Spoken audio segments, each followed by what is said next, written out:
इतकं कमीच आहे. म्हणजे मी शेर कहावत काही म्हटलं, शेर या कहावत जे पण म्हटलं जाईल ते म्हणते. गप्पच राहा असं वाटतं तुझ्याजवळ बसल्यावर, नुसतं तुझं ऐकावं, तू फक्त बोलल्यावर.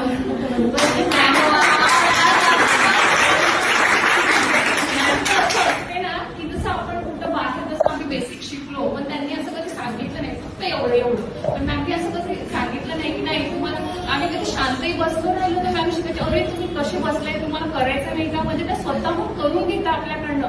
असं दुसरीकडे कधीतरी गेलो आपण तर तिथं मला म्हणजे ऑब्झर्व केलं आम्ही किंवा तिथं फक्त तुम्ही करा, मग त्याला आम्ही शिकवलं तुम्हाला करायचं तुम्ही नका करू. पण मॅमचं असं आहे की नाही तुम्ही हे केलंच पाहिजे, हे तुम्हाला आलंच पाहिजे.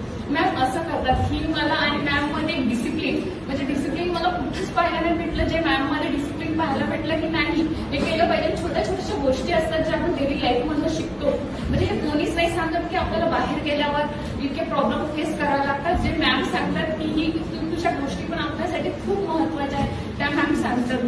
त्यासाठी शिकवलं मॅम तर बारीक बारीक गोष्टी सांगितल्या, सगळ्या म्हणजे डीपमध्ये नॉलेज दिलं जे कोणीच देत नाही. जसं स्किन आहे, हेअर आहे, मेकअप आहे, सगळ्यामध्ये एकदम बारीक बारीक सांगितलं. आयलाइनर कसं लावायचं, आयब्रो कसं करायचं, लिपला लाईन कशी करायची, जे एवढं बारीक कोणीच नाही सांगत की मॅम ते एवढं छान शिकवलं.